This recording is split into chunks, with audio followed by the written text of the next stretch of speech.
देखिए exercise 4C करेंगे। पहला क्वेश्चन ट्रू फॉल्स बताने हैं। A rectangle is a parallelogram. एक रेक्टेंगल एक पैरेललोग्राम है। ये फॉल्स ट्रू है या फॉल्स है? देखिए पैरेललोग्राम के तीन पैरेललोग्राम एक ग्रुप होता है जिसके तीन मेंबर होते हैं। आपके दिमाग में बैठा लीजिए। एक होता है रेक्टेंगल, एक होता है रोम्बस, होता है एक स्क्वायर। तो एक रेक्टेंगल एक पैरेललोग्राम है। ये बात ट्रू है, सच बात है। ए स्क्वायर इज ए रेक्टेंगल कहने का मतलब क्या है? जो स्क्वायर होगा क्या वो रेक्टेंगल की सारी प्रॉपर्टी को जस्टिफाई करेगा? तो देखिए रेक्टेंगल, सबसे पहले माइंड में सोचिए रेक्टेंगल की क्या होती है। साइड से शुरू करिए। रेक्टेंगल की अपोजिट साइड जो होती है आपस में क्या होती है? इक्वल होती है। अपोजिट साइड मतलब समझ रहे हो आप? अपोजिट साइड का मतलब ये वाली आमने सामने की साइड इक्वल होती है। और ये एंगल जो होते हैं 90 डिग्री होते हैं। तो क्या एक स्क्वायर रेक्टेंगल की प्रॉपर्टी को जस्टिफाई कर सकता है? मतलब रेक्टेंगल की प्रॉपर्टी को रिप्रेजेंट करता है, नहीं करता है? तो देखिए स्क्वायर की सारी साइडें सेम होती है। आप कहोगे अपोजिट साइड तो सेम होती नहीं है स्क्वायर की। अरे यही तो लॉजिक है। एक बात बताओ मुझे, अगर स्क्वायर की सारी साइड, सपोज मान लो सारी साइड 5 है, मान लो सपोज, तो अगर अपोजिट साइड कौन सी होगी इसमें? ये वाली। तो जब सारी साइड इक्वल हो गई तो अपोजिट भी तो ऑलरेडी इक्वल हो जाएगी ना। बिल्कुल हो जाएगी। स्क्वायर का ये एंगल भी कितना होता है? 90 डिग्री। यानी कि अगर स्क्वायर की अब सारी साइड इक्वल है तो अपोजिट साइड जो है ऑलरेडी इक्वल हो जाएगी। यानी कि एक स्क्वायर जो होगा रेक्टेंगल की क्वालिटी को रिप्रेजेंट करेगा, बिल्कुल करेगा। यानी कि रेक्टेंगल की जितनी प्रॉपर्टी होगी वो स्क्वायर में भी एप्लीकेबल होगी। इसका कहने का मतलब ये है। तो ये स्टेटमेंट ट्रू हो जाएगा।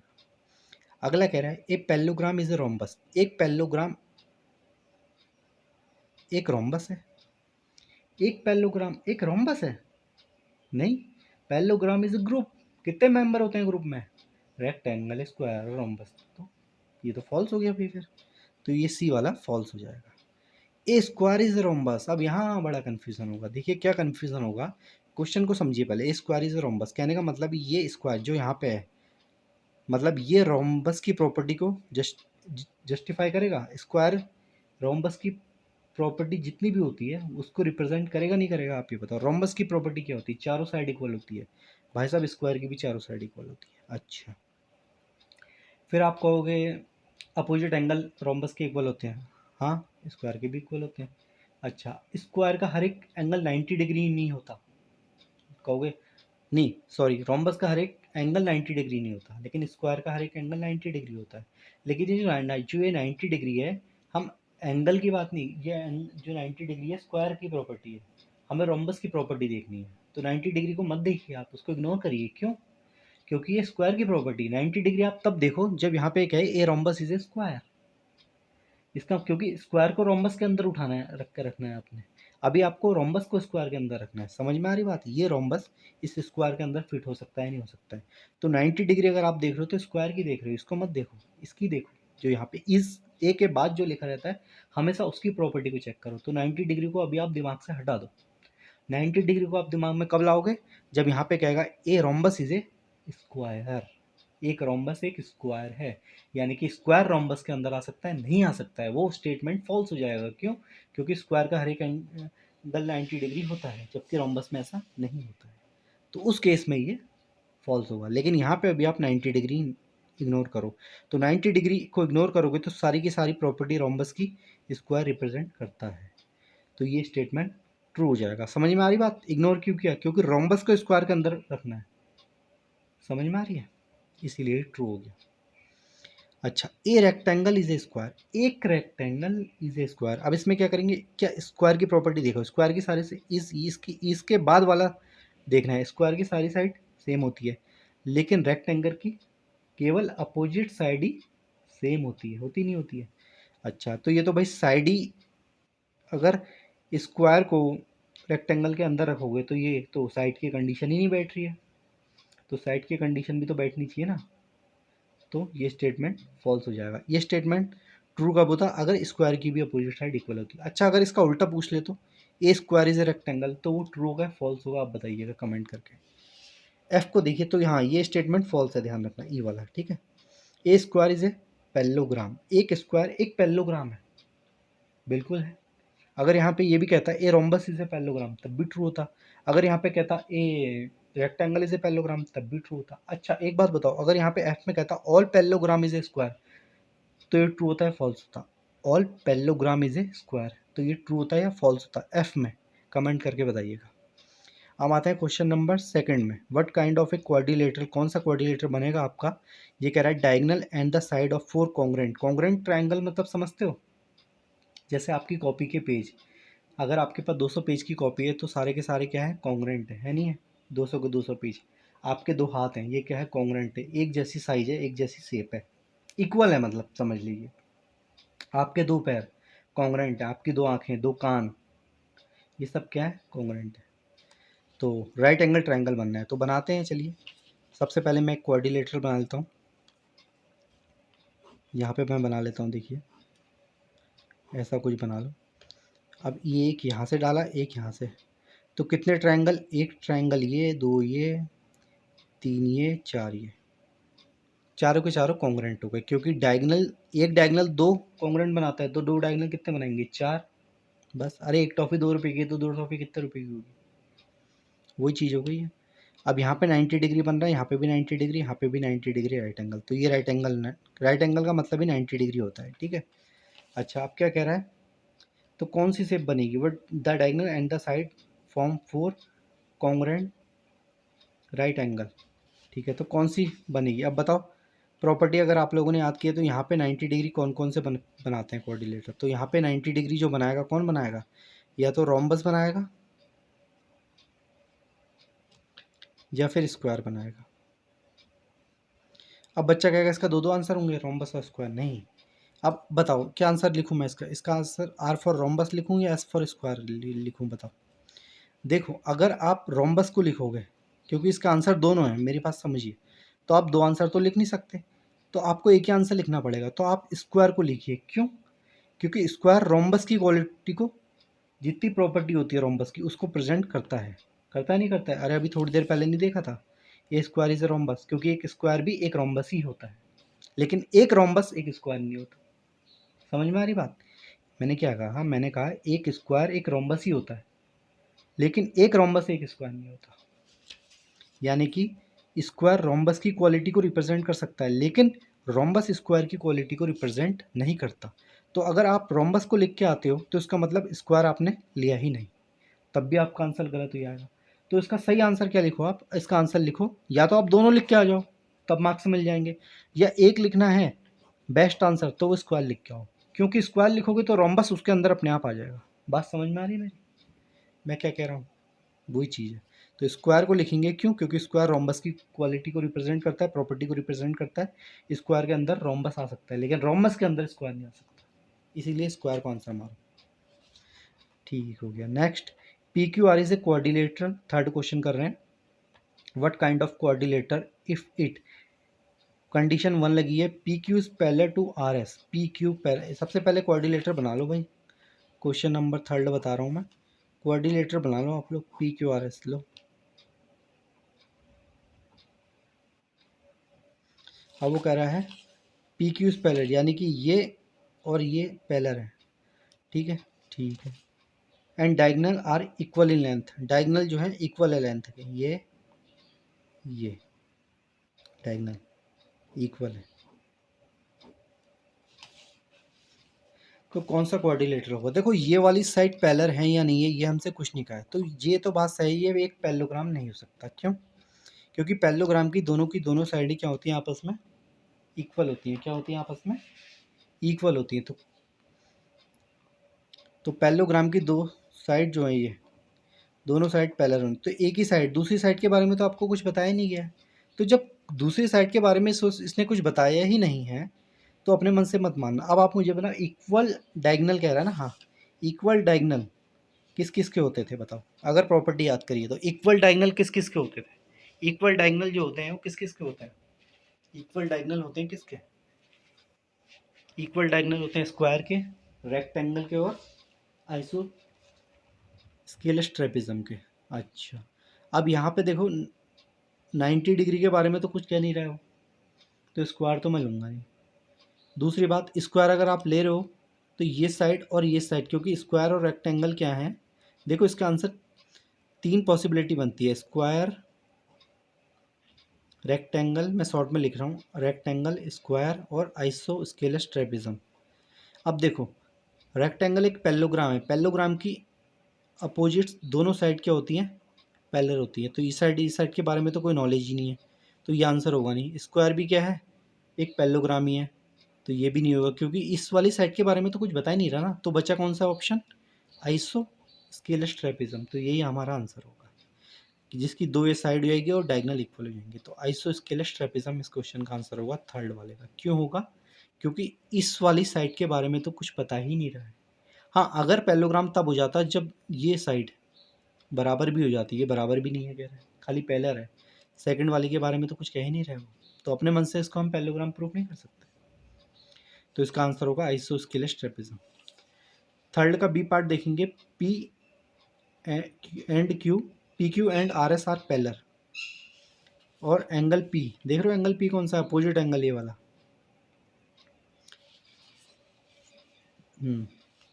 देखो ये और ये क्या है, पैरेलल है और अपोजिट एंगल बराबर है। अब आप बताओ, अब तो कर ही लोगे। देखो अपोजिट एंगल बराबर किस में होते हैं बताओ, आप कहोगे अपोजिट एंगल तो उसमें बराबर होते हैं, रेक्टेंगल में भी, स्क्वायर में भी, रोम्बस।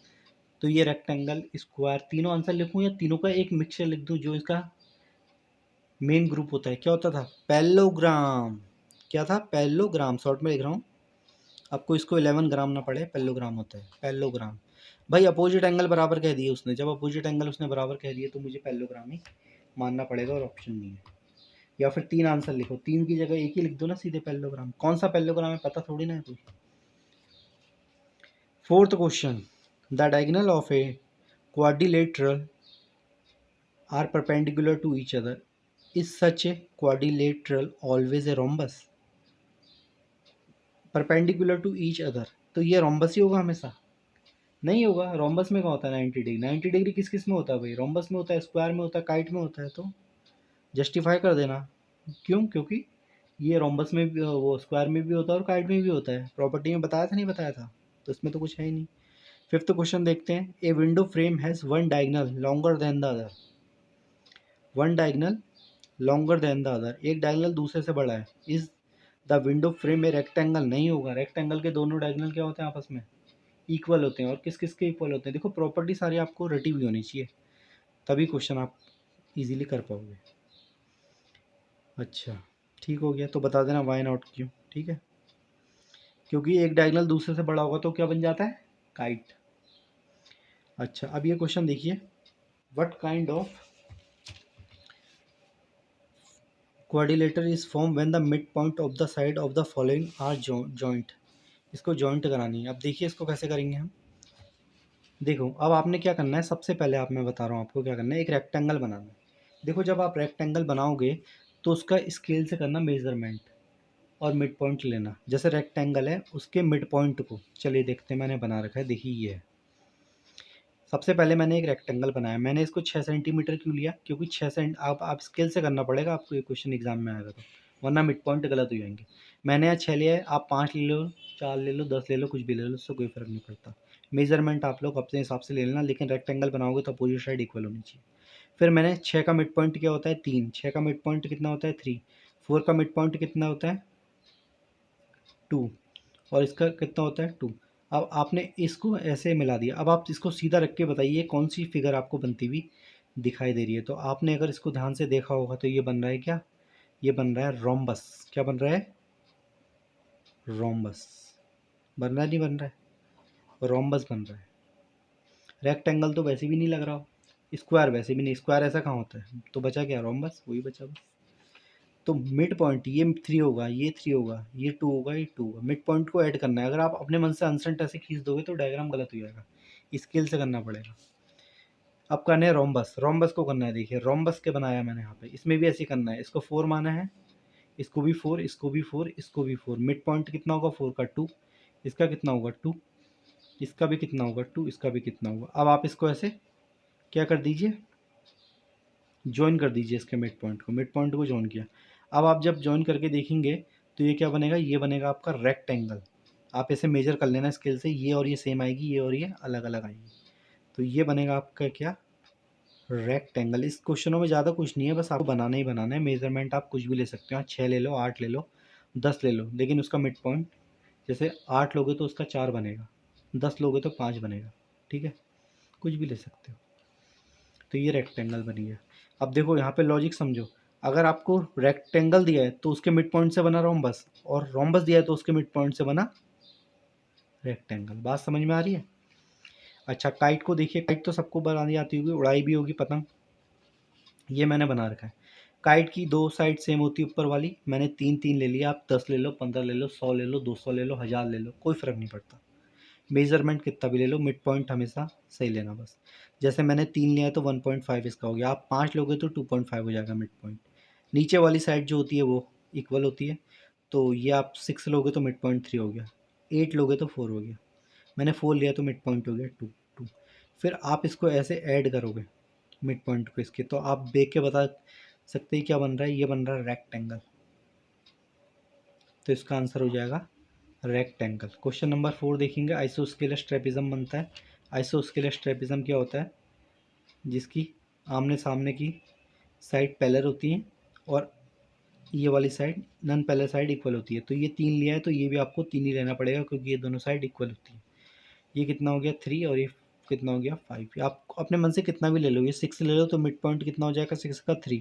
मैंने 3 लिया है तो 3 का मिड पॉइंट हो गया 1.5। ये 5 है तो ये हो गया 2.5, आप 10 लोगे तो ये हो जाएगा 5।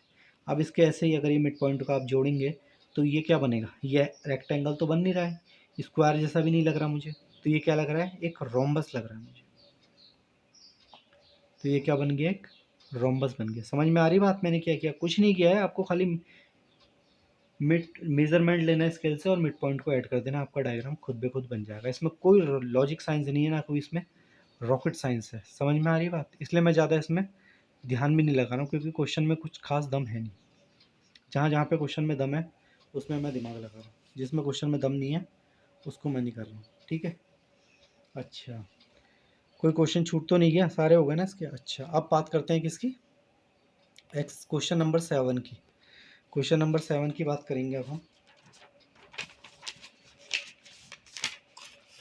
देखो, क्वेश्चन नंबर 7 में भी कुछ खास नहीं है, इसमें भी मैं बता ही देता हूँ।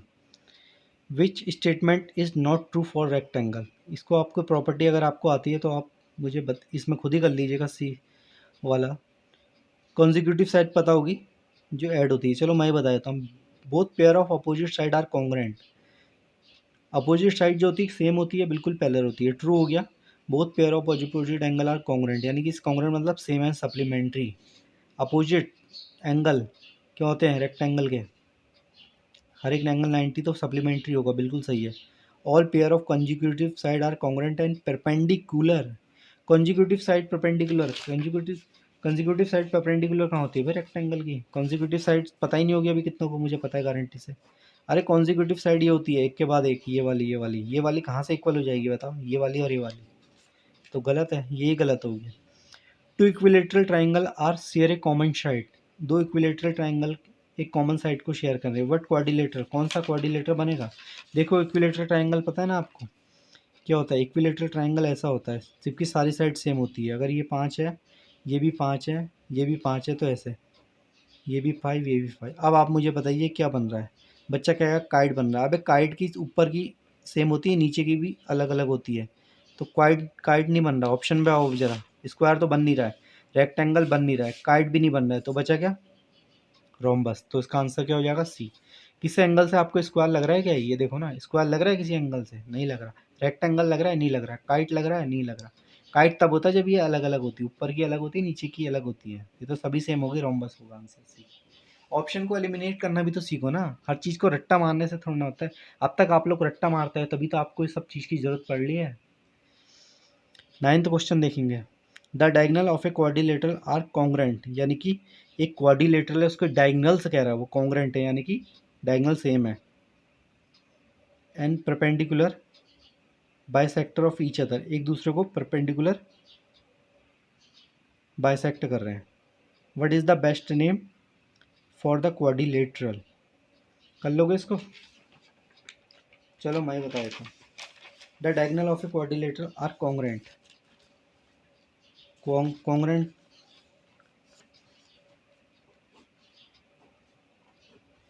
ऐसे एक बना लो, ये डायगोनल कॉन्ग्रुएंट हो गए। Perpendicular bisect of each other, यानी कि यहाँ पे 90 डिग्री बना रहे हैं। Perpendicular bisector of each other, perpendicular bisector का मतलब है 90 डिग्री पर काट रहे हैं, ठीक है। तो अब बताइए कौन सा आंसर होगा इसका। डायगोनल इक्वल है ये, यानी कि अगर ए सी है बी डी, तो ए सी इक्वल हो जाएगा बी डी के।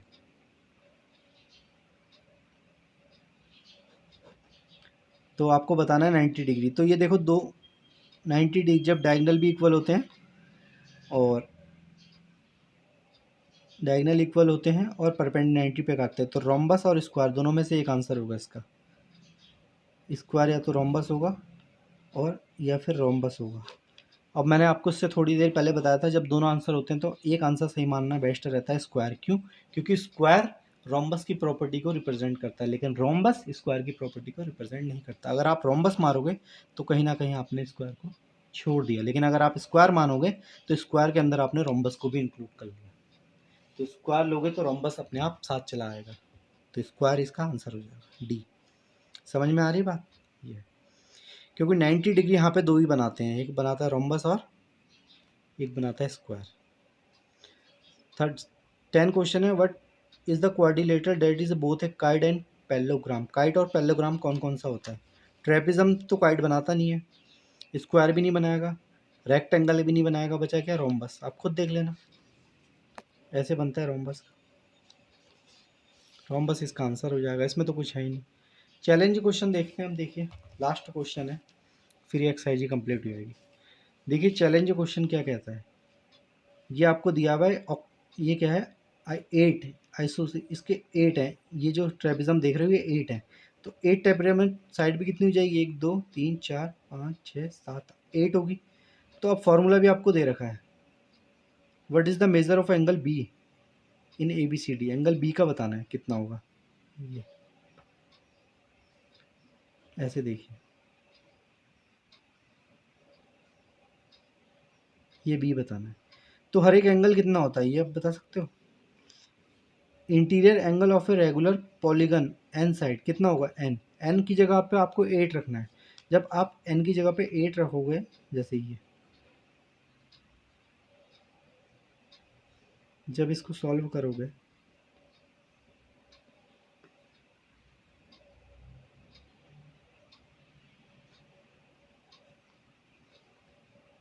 ये कितना आ जाएगा? 5 3 15 4 3 12 13 135। अब ये जो 135 आया ना, ये वाला एंगल आया, ध्यान रखना ये।